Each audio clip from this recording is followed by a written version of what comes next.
우리 사랑하는 성도 여러분, 한 줄 평안하셨습니까? 네. 날씨가 이제 좀 서늘해졌죠. 서늘해져서 어, 책을 읽기 딱 좋은 그런 계절인 것 같습니다. 우리 어, 그 신약 성경 통독 그 이제 소그룹을 이제 온라인으로 계속 하고 있는데요. 생각보다 우리 성도님들이 진도가 너무 빨라가지고 마치 막 이렇게 뭐 달리기 하는 것처럼 서로 얼마나 열심히 이렇게 올려주시는지 이러다가 정말 다 읽을 수도 있겠다라는 그런 생각이 듭니다. 하여튼 많은 분들이 또 이렇게 참여해 주시고 또 성경 통독을 해 주셔서 너무나 감사를 드립니다. 책을 읽는 거를 좀 제가 좋아하는데요. 한 10여 년 전에 제가 이제 한 책 한 권을 좀 읽게 되었습니다. 이제 그 책의 제목이 뭐냐면 하늘에 속한 사람이라는 그런 책입니다. 어, 아마존에서 굉장히 많이 팔렸고 또 이제 지금은 한 40여 개국에 그 번역이 돼가지고 또 아주 선풍적인 인기를 끌었던 그런 책 중에 하나인데요. 여기에는 이제 어떤 얘기가 나오냐면 그 중국이 이제 개방하기 전에 그 중국 안에서 신앙을 해왔던 사람들의 이야기가 담겨져 있습니다. 그 중에 정말 아주 기적적인 그런 방법으로 윈이라는 그 형제가 하나님을 알게 되었고요. 하나님을 알게 되어서 그 삶 속에 들리는 그 음성대로 한 발짝 한 발짝 따라가다 보니까 자기도 모르게 하나님을 이제 증거하는 그런 일에 또 들어가게 되었고 또 그 일로 인해서 중국의 또 그 공안에 엄청난 박해를 받기도 합니다. 그래서 막 이 감옥에 들어가기를 여러 번 했고요. 또 그 안에서 고문도 당하고 심지어는 그 이 방망이로 맞아가지고 앞에 이 정강이가 다 끊어지는, 부러지는. 그래서 고문 받으러 갈 때도 엎혀서 가고 나올 때도 엎혀서 오고 하는 그 정도로 어려운 상황이었는데 거기서 탈옥을 하게 됩니다. 탈옥을 하게 되고 또 독일로 또 이렇게 망명을 하게 되고요. 그러니까 그 중간 중간에 어떤 그 아주 기가 막힌 그 드라마틱한 그런 일들이 굉장히 많았는데요. 하여튼 우여곡절 끝에 독일에 정착을 하면서 그 안에서 이제 본토 중국에 있는 본토인들을 위해서 또 선교를 또 지원하는 그런 일들을 하게 되는 그런 내용을 담고 있습니다. 자, 그런데 제가 이제 이 책을 읽으면서 그가 그 중국에서 경험했던 그 많은 어떤 그 어려움과 고난 가운데서도 그가 이제 신앙을 잃지 않고 이렇게 굳건히 서가는 그런 모습들 그리고 평범한 신앙인들은 미처 경험해보지 못하는 그런 어떤 섭리를 보면서 굉장히 대단한 사람이다라는 생각을 좀 했었는데요. 이 사람이 그 독일에 가서 그 중국에서 있었던 것보다 더 힘든 그런 경험들을 했다는 이야기를 해주고 있습니다. 그러니까 이 책의 그 말미에 뭐라고 얘기하냐면 자유의 나라에 가서 아주 평화롭고 자유롭게 신앙을 하는 게 너무 좋았는데 거기에 가니까 자기의 이 이야기를 오해하고 또 자기의 어떤 그런 것들을 시기하는 사람들이 생기더라는 거예요. 그래서 그 사람 이야기가 다 뭐 거짓이라고 이렇게 말하기도 하고 또 다른 사람들에게 더 안 좋게 어떤 그 시기하고 이기심 가득한 그런 모습으로 대하는 것들 가운데 이제 그런 교우들을 만나면서 이 중국에서도 잘 흘리지 않았던 그 눈물을 독일에서 더 많이 흘렸다라는 그런 얘기를 하더라고요. 참 이런 걸 보면서 이 중국에서도 신앙하는 게 힘들지만 어쩌면 그 본인이 그렇게 얘기하는 거예요. 이 자유의 나라에서 신앙하는 게 더 어려울 수도 있다라는 거죠. 육체의 고통은 없지만 여기에는 어떤 그 정신적인 스트레스와 또 어떤 편만한 가운데 여유로움 가운데 오는 그 나태와 이런 것들이 우리의 신앙을 어렵게 한다라고 이야기를 했습니다. 우리가 이제 있는 이 서구의 역사를 보게 되면요. 이 기독교가 전쟁과 굉장히 밀접한 관계가 있음을 알게 됩니다. 그리고 실제로 이 유럽에서 일어나는 그 전쟁들이 이 종교 전쟁인 것을 좀 보게 되는 거죠. 참 아이러니컬하죠.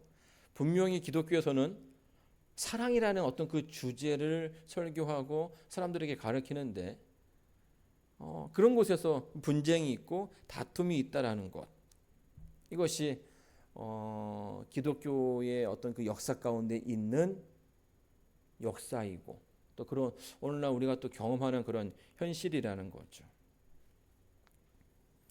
성경 말씀 마태복음 9장 11절에 있는 말씀 한번 다 같이 읽어보도록 하겠습니다.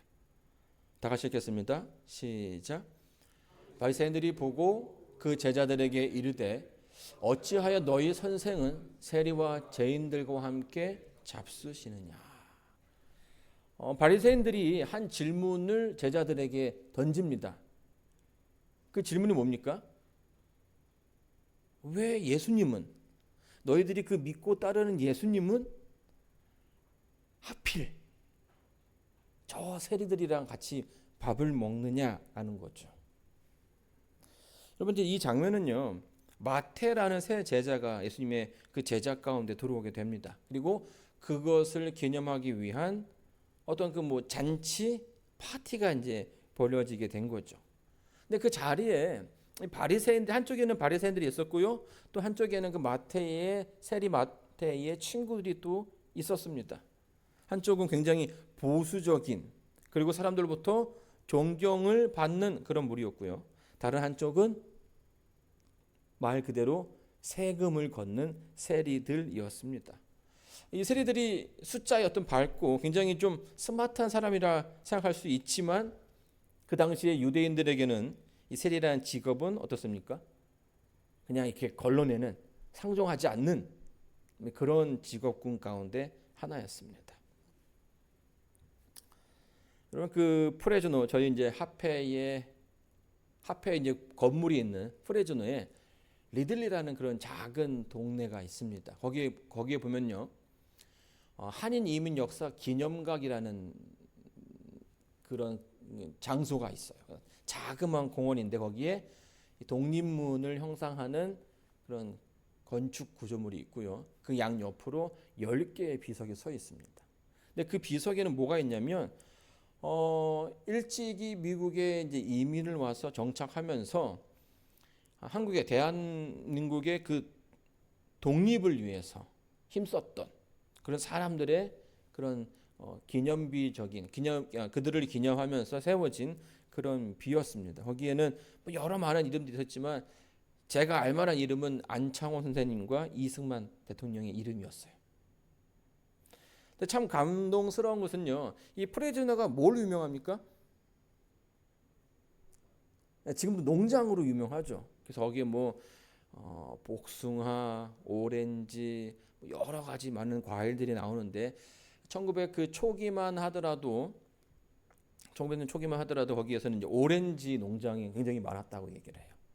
그래서 거기에 이제 하와이에서 이주했다가 다시 이쪽으로 온 그래서 이제 노동을 통해서 돈을 벌어야 했던 그들이 거기에서 이제 터를 잡고선 오렌지 농장에서 일을 했던 곳입니다. 그리고 그 정말 작은 월급을 받고선 그 안에서 뭐 하는 겁니까?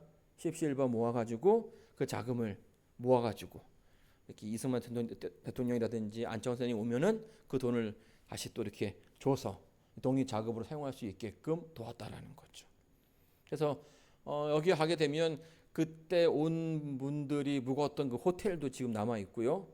거기 그 호텔 안에는 뭐 이제 안창호 선생님이 묵었던 방, 뭐 이승만 대통령이 묵었던 방 이런 표시를 하고 볼 수가 있다라고 이야기합니다.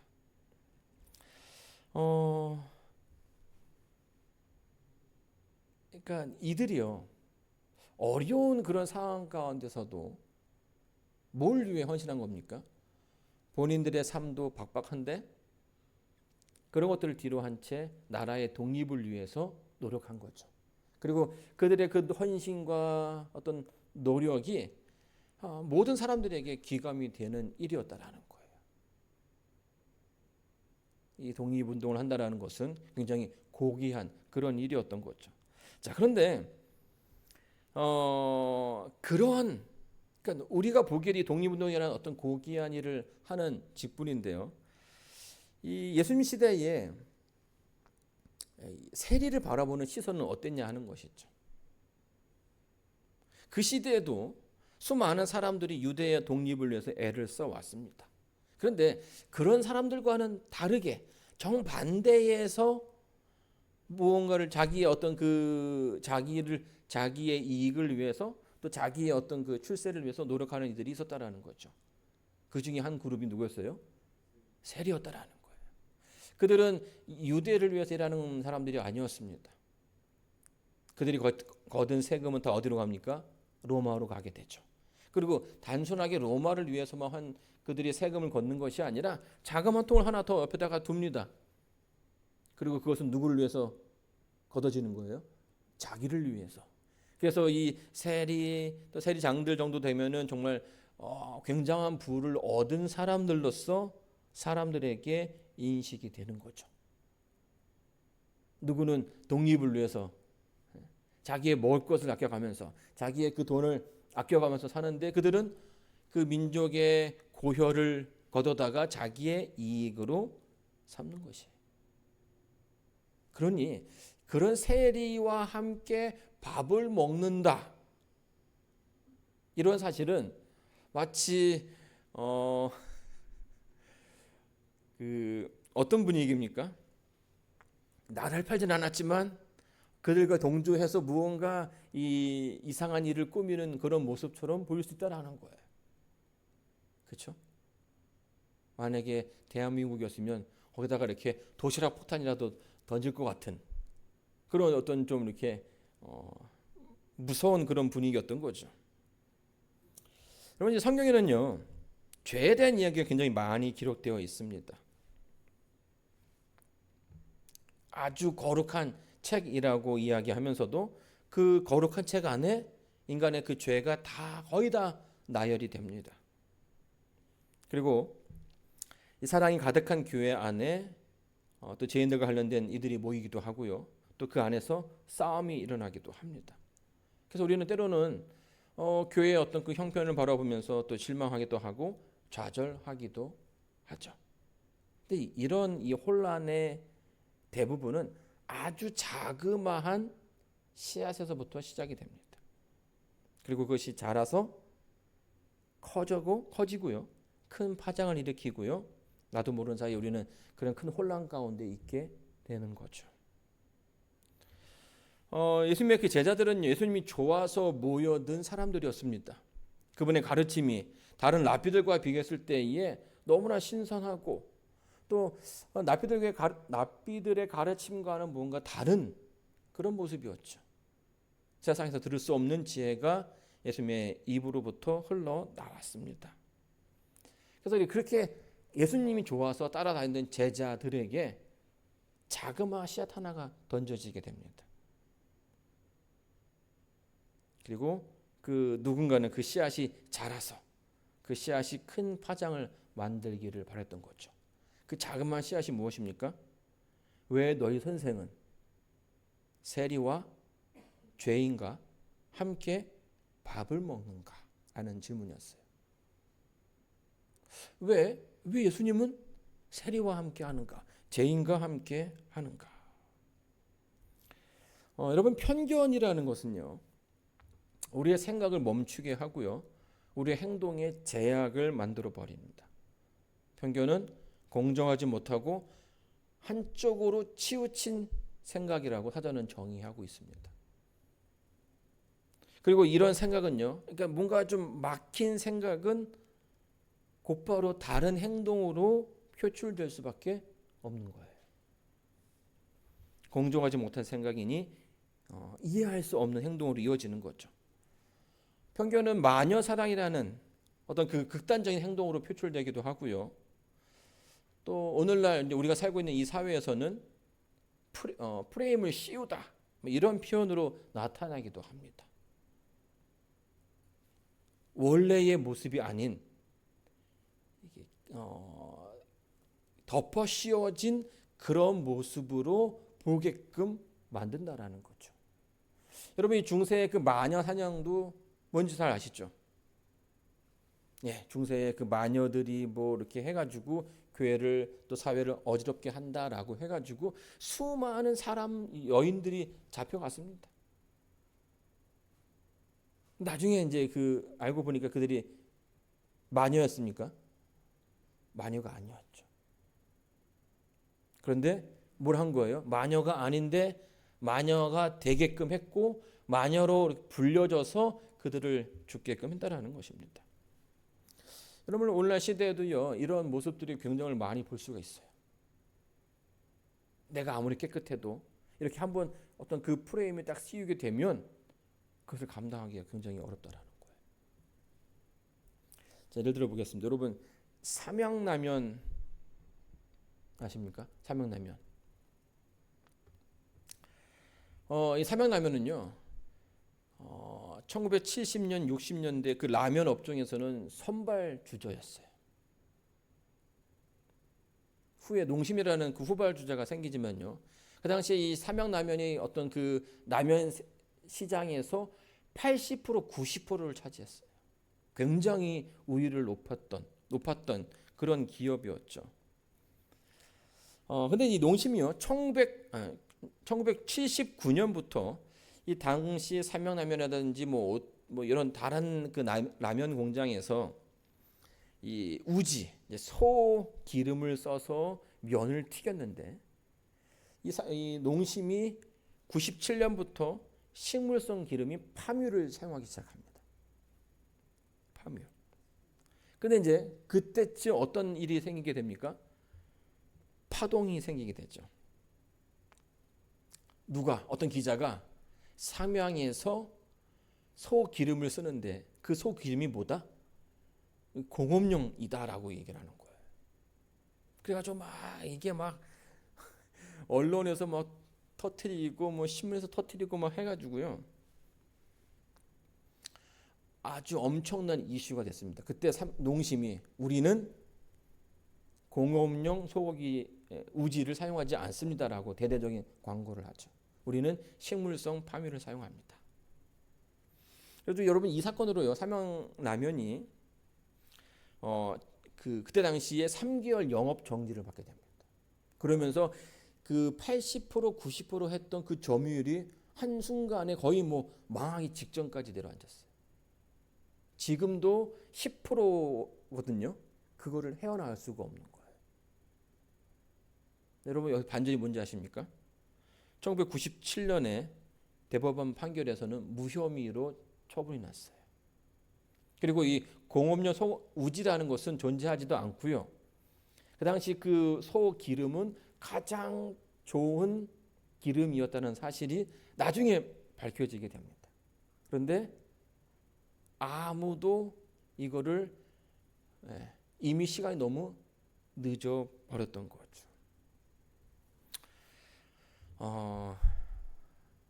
누가 했는지 모르겠지만 작은 씨앗 하나가 던져지게 된 거죠.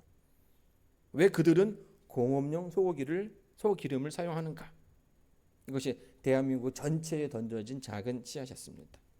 여러분, 이처럼 이 바리새인들이 그런 마음을 가지고선 제자들에게 그 질문을 던진 거죠. 왜 너희들의 선생님은 세리와 죄인들과 함께 밥을 먹느냐? 이 바리새인들이 던진 이 질문은요, 제자들에게 또 혹은 예수님을 따르는 사람들에게 편견을 주기에 쉬운 그런 것이었습니다. 그렇죠? 새로운 시각으로 예수님을 바라볼 수 있게 되는 거예요. 그러게 왜 예수님은 이게 나라를 팔아먹을 것 같은 그런 사람들과 함께 밥을 먹지? 예수님은 우리의 어떤 그 독립을 원하시는 분은 아닌가? 이런 질문들이 점점 커질 수 있었다라는 거예요. 이 공정하지 못하고 한쪽으로 치우친 생각을 우리가 이제 편견이라고 하는데 그 편견이 제자들에게도 고착화될 수 있는 그런 시간이었던 것이죠. 여러분 이 과학이 이렇게 발달한 시대에 예수님의 그 뜻대로 살아간다라는 것이 이상하다고 생각한 적은 없으십니까? 모든 것이 풍요로운 이 마운틴뷰에 살면서 내가 무언가 나의 그 마음을, 나의 어떤 그 생각과 어떤 의지를 하나님께 의존하며 살아가야 한다라는 것이 이상하라 생각한 적은 없으십니까? 나에게 필요한 것이 없는데 내가 왜 굳이 하나님께 다가가야 하는가? 여러분, 정말 많은 사람들이요, 특별히 그 능력이 있다라고 하는 사람들은 한 번쯤 이런 생각들을 하는 것 같아요. 제가 예전에 저희 그 중학교 3학년 때 정말 아무것도 모르는 그런 시기에 제가 이제 침례를 받게 되었습니다. 근데 침례를 받으니까 뭔가 열심히 살아야겠다는 생각이 들지 않겠습니까? 그래서 우리 담임 선생님께 선생님이 하나님을 믿었으면 좋겠습니다 라고 얘기를 했던 그런 기억이 나는 것 같아요. 네. 근데 저희 담임 선생님이 뭐라고 말씀하셨냐면 자기는 아직 해야 할 일이 많다. 그리고 내가 할 수 있는 일이 많다라는 거죠. 그분이 기술 선생님이셨는데 능력이 많으셨어요. 그래서 막 집도 짓고 자기가 막 집도 짓고 뭐 이렇게 이루어 놓은 것들이 많은 거예요. 근데 내가 지금 너희들을 가리키고 무언가를 해야 이루어야 되는 그런 나이인데 내가 누군가에게 의존한다라는 것은 무언가 맞지 않다라는 생각을 하는 거예요. 그래서 내가 나중에 나이가 들고 기력이 쇠하고 내가 할 수 있는 것이 없게 된다면 그때 한번 생각해 보겠다라는 얘기를 저한테 해주셨어요. 제가 아까 그때는 좀 충격이었죠. 근데 오늘날 많은 사람들이요, 그런 생각들을 하고 있다라는 거예요. 우리와는 좀 다른 생각, 방향이 다른 길로 가고 있다라는 거죠. 그런데 그러면서 어떻게 되는 겁니까? 다른 생각을 갖게 되면요, 방향이 바뀌어지게 되고요. 그러면 점점 좀 거리가 생기게 되고 그것은 분리로 이어지게 되는 거예요. 대화가 잘 되지 않는 그런 현상들을 우리가 경험하게 되죠. 이런 가룟 유다가 그랬습니다. 가룟 유다는요, 아주 똑똑한, 유능한, 재능이 있는 그런 제자였죠.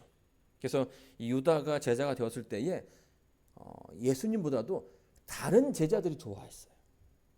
야, 우리에게도 뭔가 좀 제대로 된 인물이 들어오는구나. 이제 그런 기대를 좀 했던 것이죠. 이 유다는요, 예수님을 통해서 뭘 꿈꿨냐면 이 우리 민족 유대라는 나라가 로마로부터 해방하는 어떤 그런 꿈을 꾸었습니다. 그리고 예수님이 말로 자신의 내가 꿈꾸는 것을 이루어 줄 수 있는 분이라고 생각을 했죠. 그런데 이 3년 반의 그 공생인간 동안 예수님과 동행하면서 보니까요, 자꾸 예수님이 다른 길로 가는 거예요. 그러니까 내가 생각했던 길로 가지 않는 거죠. 예를 들면 어떤 큰 이적을 했을 때에 그러면 그 이적에 대한 소문이 사람들에게 쫙 퍼지지 않겠습니까? 그 사람들이 더 모여들면 어떻게 돼요? 내가 더 큰 이적을 보여주겠다 이렇게 해서 뭐 당신을 드러내야 되는데 예수님은 도망가시는 거예요. 새벽에 막 다른 데로 가셔가지고 그 군중들이 막 예수님 어디 계시나 막 이렇게 찾아 헤맬 정도로 유대아의 생각과는 다른 길로 예수님께서 가시는 거예요. 유다의 눈에 예수님은 도망치는 것처럼 보였고요. 결국 유다는 뭐하게 됩니까? 내 뜻대로 예수님을 끌고 가야겠다는 생각을 하게 되었고요. 결국엔 예수님을 떠나게 되었죠. 그 거리가 점점 멀어지면서 예수님을 떠나게 된 것입니다. 왜냐하면 그는 자기가 맞고 예수님이 틀렸다라고 생각했기 때문이에요. 여러분, 사람은요, 틀렸다라고 하는 것과는 함께 할 수가 없습니다. 여러분, 이것은 비단 유다만의 문제가 아니었습니다. 베드로도 그랬고요, 요한과 안드레도 어떤 면에서는 예수님과 생각을 좀 달리 했습니다. 그들이 추구하는 방향이 달랐죠. 오늘 이 시간에 오신 여러분들, 또 방송으로 함께 예배 드리시는 여러분들은 어떻습니까? 예수님의 그 가르침과 여러분의 그 생각이 같은 방향으로 흘러가고 있습니까? 아니면 뭔가 좀 이렇게 우왕좌왕하고 계십니까? 아니면 다른 방향으로 가고 있습니까? 그 좀 다를 때에 여러분들은 어느 쪽에 힘을 실어 주십니까? 여러분은 이 세례를 받아들였던 예수님의 어떤 그런 행덕에 대해서 지지를 하십니까? 아니면 어, 나라를 팔아먹는, 나라를 팔 것 같은 이 세리와 함께 하시는 예수님의 그 모습이 너무한 것은 아니라고 생각하지는 않으십니까? 예수께서 들으시고 이르시되 건강한 자에게는 의원이 쓸데없고 병든 자에게라야 쓸데있느니라. 제자들에게 그 질문이 던져졌고요. 그 질문에 대한 대답을 예수님께서 이렇게 말씀해 주셨습니다. 이 대답에는 예수님의 분명한 목적이 제시되게 됩니다. 그 누구도 반박할 수 없는 아주 명쾌한 대답이었죠. 병든 자들에게만 의사의 도움이 필요하다. 그렇기 때문에 의사가 있어야 할 자리는 어디라는 거예요? 병자들이 있는 곳이다 라는 거죠. 사람들은 그 세리라는 그 직업들이 정말 죄인이어서 그들과 함께 할 수 없는, 그들이 더러워서 그들과 함께 했을 때 그들의 검등이 나에게 묻을까 봐 걱정하는 그 가운데 예수님께서는 그들이 병자이기 때문에 내가 의사로서 그들과 함께 밥을 먹는 것이 마땅하다라는 답을 주신 거예요. 여러분, 예수님은요, 이 땅에 죄인을 구원하기 위해서 오셨습니다. 여러분을 위해서 오신 거예요. 하지만 스스로 자기가 의롭다고 하는 사람들에게는 예수님은 하여 주실 것이 없습니다. 여러분, 이 예수님의 그 아주 명확한 대답, 어쩌면 그 제자들의 어떤 그 생각이 미처 정립되기 전에 예수님께서 그 답을 주신 거예요. 저는 이것이 참 다행이라 생각합니다. 그렇죠? 이미 답이 그들에게 제시가 된 거예요. 그러니 우리가 뭐 할 필요 없는 겁니까? 그 가운데서 고민할 필요도 우왕좌왕할 필요가 없는 거죠.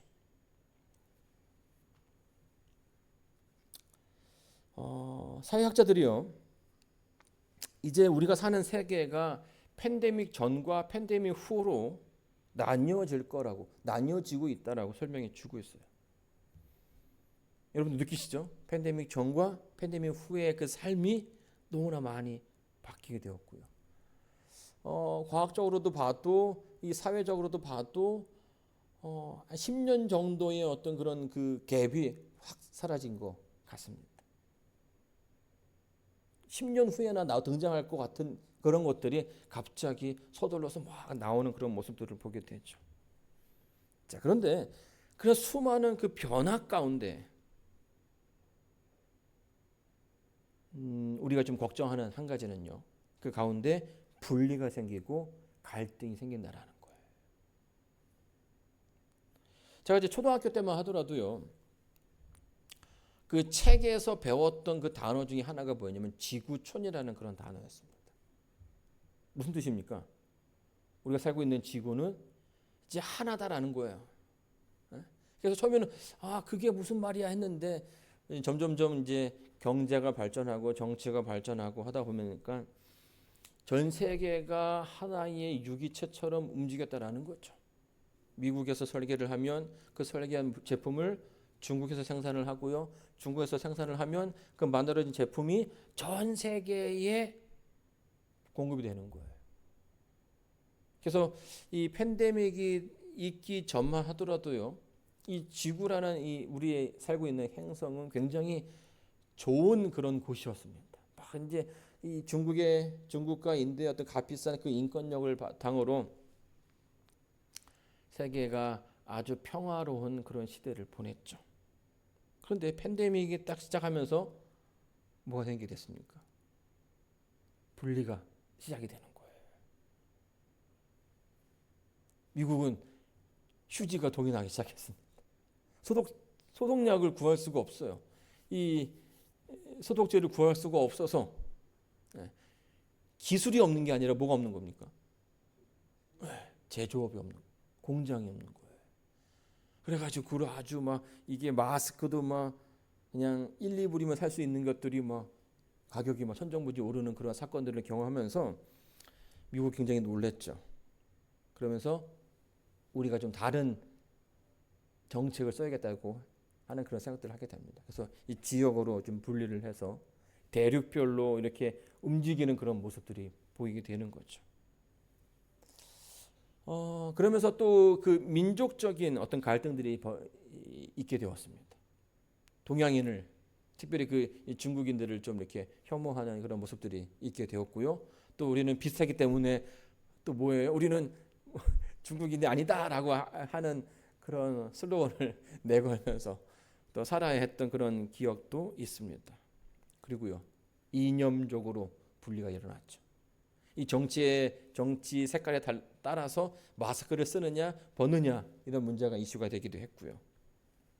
또 소득의 갈등이 차가 점점 심해지면서 이런 이슈들이 빠르게 생기기 시작했다는 거예요. 그리고 이것이 사회를 더욱더 뭐하게 만들었습니까? 불안하게 만들었습니다. 민주냐 공화냐, 민주냐 국민이냐.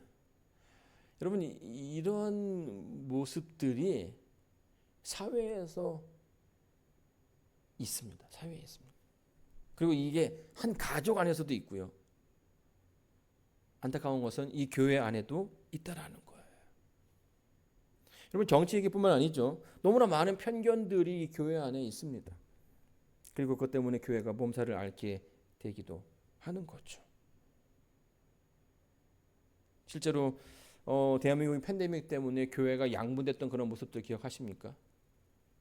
비대면 예배를 해야 된다, 하지 말아야 된다. 대면 예배를 해야 된다. 그래서 막 억지로 또 했던 그런 그룹들도 있고요. 또 하지 말자 해가지고 했던 그룹들도 있고요. 이 자그맣게 던져졌던 이런 그 질문 하나에 교회가 굉장히 큰 몸살을 앓았다라는 거예요. 그런데 문제는요, 그렇게 교회가 투쟁하는 서로 어떤 그렇게 싸우고 다투는 가운데 그것을 지켜보는 사람들의 시선은 그렇게 곱지 않았죠. 교회가 바뀌어가는 그런 모습에 사람들이 많은 실망을 했습니다. 여러분 뭐 어느 단체나 다 그렇지만요, 특별히 교회라는 그 단체가 참 많은 실망감을 주었다고 생각합니다. 그래서 팬데믹 이후에 이 기독교는, 한국에 있는 기독교는 그 교인 수가 급감하는, 줄어들고 있는 것들을 좀 경험하게 되는 거죠. 이 바리새인들이 예수님의 그 제자에게 던졌던 그 질문을 통해서 만들고자 했던 그런 모습들이 이런 것들이라는 거예요.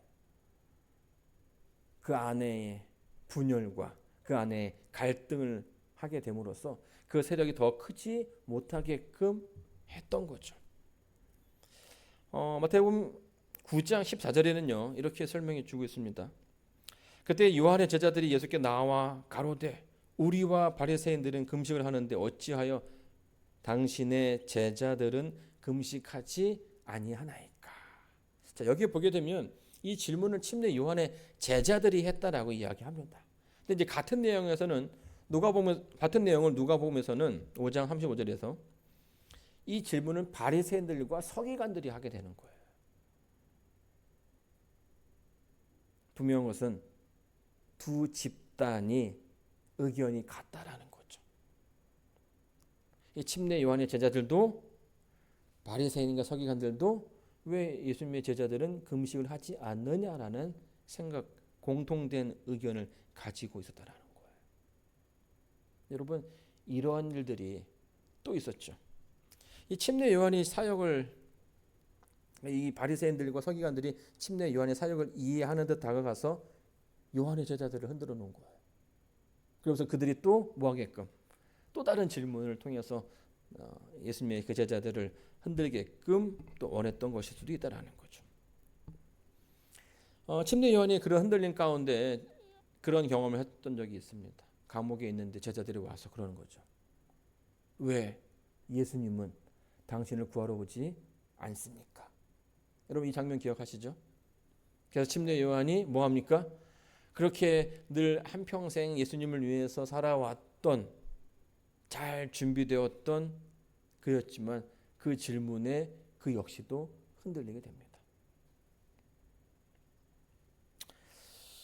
제가 보니까요, 참 이렇게 보니까 신앙을 한다는 것이 참 어려운 것 같아요. 정말 고귀한 목적을 가지고 예수님을 따라가지만 우리가 살고 있는 이 시대에 하나님의 그 가르침을 지키고 따른다라는 것이 결코 쉬운 일이 아니라는 거예요.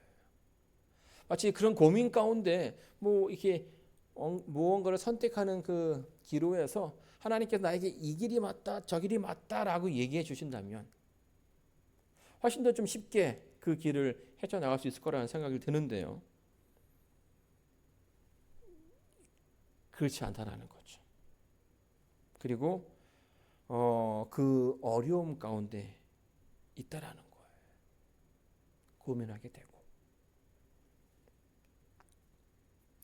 여러분 이제 왜 어렵냐면요. 오늘날 우리의 그 신앙은 이 100%라는 게 없다라는 거죠. 상황 윤리라고 하죠. 어떤 상황에서 이게 맞느냐, 틀리느냐. 이제 그런 것들은 100%의 정답과 100%의 오답이 존재하는 것이 아니라요. 몇 프로의 정답, 몇 프로의 오답이라는 거예요. 그런 가운데서 무엇이 더 옳은지를 선택하는 것은 굉장히 쉽지 않은 거죠. 여러분 이 민주당과 공화당의 어떤 그런 공약들만 보더라도 그런 것 같아요. 어떤 부분에서 맞지만 어떤 부분에서는 맞지 않는 부분들이 우리가 있다라고 생각하죠. 민주당도 마찬가지예요. 무언가 진리가 이렇게 엉켜 있는 그런 가운데서 올바른 길을 찾는다는 것이 쉽지 않다라는 거죠. 자, 여러분 그런 가운데 우리가 어떻게 그 길을 헤쳐나갈 수 있을까요? 여러분 이 1980년대에 한국연합회에서 스티커를 하나씩 나눠줬습니다. 아주 길다란 스티커. 그 길다란 스티커에 한 문구가 한 문장이 있었는데 그 문장이 뭐였냐면 예수님이라면 어떻게 하셨을까? 였습니다. 그래서 저 어릴 적에 막 그거를 막 이렇게 차에도 붙여놓고 책상에도 붙여놓고 뭐 이제 눈이 보이는 곳에마다 이렇게 붙여놨던 것 같아요. 여러분이 뭘 하라는 겁니까? 내가 맞다 틀리다를 그 접근하는 것이 애매할 때에 우리가 뭘 하라는 거예요? 그 상황 가운데 예수님을 둠으로써 예수님께서 어떻게 선택하시고 어떻게 움직였을까에 대해서 고민해야 한다라는 거죠.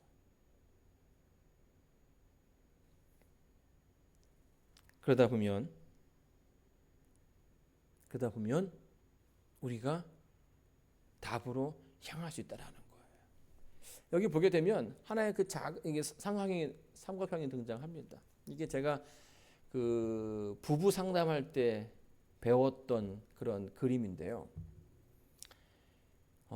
남녀간에 결혼을 해서 싸움이 없이 산다라는 것이 불가능하다라고 봅니다. 그렇죠? 왜냐하면 20몇 년을 서로 다른 환경에서 다른 문화에서 살아왔는데 갑자기 하나가 돼가지고 한 방향으로 간다라는 것은 옳지 않다라는 거예요. 서로 자기가 가지고 있는 좋은 경험들이 있는데 이 좋은 경험들이 상대에게는 맞지 않을 수 있는 거죠. 그럼 뭐하게 되는 거예요? 싸우게 되는 거죠. 근데 그러다 보면 이 싸움에 처음에는 어떤 자그마한 어떤 그 차이로 인해서 분쟁을 하게 되지만 나중에는 감정 싸움으로 바뀌게 돼서 내가 무엇 때문에 싸우는지도 모르는 상태로 계속 그런 어떤 그 긴장 관계가 유지되는 그런 것들이 보게 돼요. 그래서 이제 목회 초년에 우리 한국에는 가정봉사부에서 젊은 목사들을 부부들을 불러 모아서 강습을 했습니다. 그때 이제 배운 것 중에 하나였죠. 서로 네가 맞냐 내가 맞냐 하다 보면 이게 그 간격이 그 차이가 좁혀지지 않는다라는 거죠. 내가 맞다고 해도 누군가는 지게 되는 거고요. 그 사람이 맞다고 하면 내가 지기 때문에 서로의 그 감정이 이렇게 잘 모이지 않는다라는 거예요. 그럴 때는 어떻게 해야 되는가? 거기서 제시한 솔루션은 뭐냐면 또 이렇게 두 사람이 더욱더 하나님께로 가까이 가는 노력을 하다 보면 이 양 끝에 있는 이 두 사람들이 가운데 그 위에 꼭지점에 있는 곳으로 이렇게 이동하다 보면 어떻게 되는 겁니까? 이 둘 사이의 그 간격이 점점점 자그마한 삼각형에 대해서 만날 수 있다라는 거예요. 여러분, 우리가 살고 있는 세상이 분리와 어떤 그 편견으로 인해서 나뉘어지고 있지만 이런 가운데서 우리는 이 교회 안에 그런 모습들을 제거하려는, 없애려는 노력을 해야 한다고 생각합니다. 근데 그게 가장 좋은 방법은 누가 맞냐 틀리다라는 것을 따지는 것이 아니라 우리가 양쪽 다 뭐 하는 사람들입니까? 하나님을 믿는 사람들 아니겠습니까? 그러면 하나님께서 원하시는 것이 무엇인지 서로의 그 의견을 내놓고 하나님께 향하다 보면 이 두 사이의 그 간격이 줄어들 수 있다라는 거예요. 너희는 가서 내 긍휼을 원하고 제사를 원치 아니하노라. 하신 뜻이 무엇인지 배우라. 내가 의인을 부르러 온 것이 아니요 죄인을 부르러 왔노라 하시니라. 예수님께서 제자들에게 또 그와 함께 있던 바리새인들에게 제시했던 솔루션은 하나님의 뜻대로 살라는 것이었어요. 하나님의 뜻대로 살아라. 성경은요, 이 교회의 머리가 누구라고 설명합니까? 예수 그리스도라고 얘기를 하고 있습니다. 같은 맥락이죠. 수많은 사람들이 교회 안에 모이게 됩니다. 그 안에 정말 똑똑한 사람도 있을 것이고 또 부족한 사람도 있을 것이고 능력이 있는 사람도 있을 것이고 또 그렇지 않은 사람도 있을 것입니다. 그러다 보면 이 안에서 서로 다른 어떤 그런 것들이 맞춰가는 가운데 분쟁이 또 또는 분란이 일어날 수도 있다라는 거예요. 그런데 그 중심에 누가 되어야 되는 것입니까? 그 중심은 언제나 예수님이 되어야 한다는 거예요.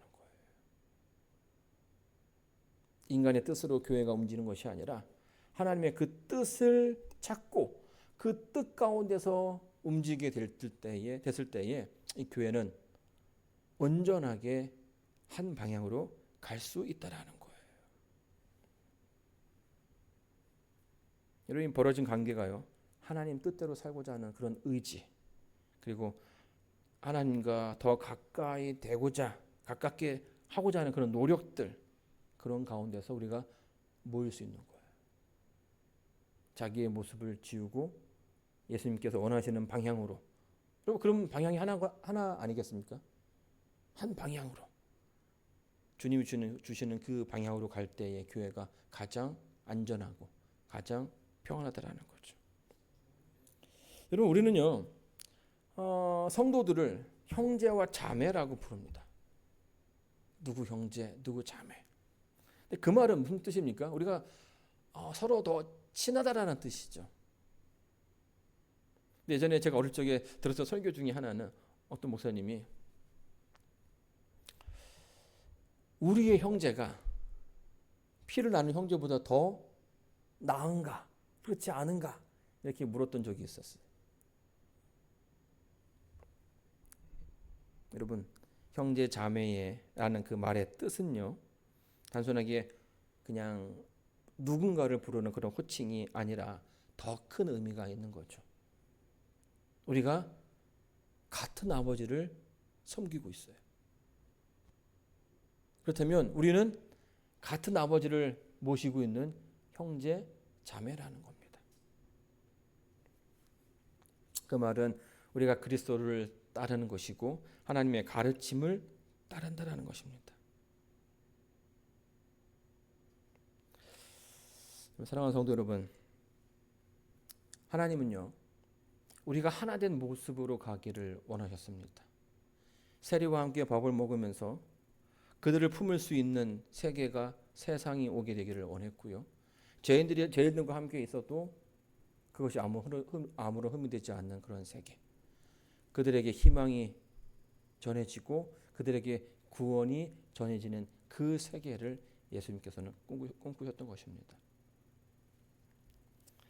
비록 우리가 살고 있는 이 시대는요, 이 좋은 관계들이 망쳐지기를 원하는 일도 있고요. 실제로 어떤 이런 그 가운데 분란이 있고 어려움이 있을 수 있지만, 비록 정치적인 이슈라든지 사회적인 편견 그리고 개인의 생각 차이로 분리가 일어난다 할지라도 그 가운데 우리가 늘 예수님의 답을 기억해야 할 것입니다. 그들에게 다가가셨던 예수님처럼 우리도 서로를 위해서 다가가고 서로를 마음에 품을 수 있는, 그래서 진정한 형제 자매가 되는 그런 경험들이 우리의 삶 속에 필요하다고 생각합니다. 예수님의 사랑으로 하나 되는 교회, 예수님의 뜻으로 또 형제 자매 되는 그런 교회가 되기를 바라면서 오늘 말씀을 마치도록 하겠습니다.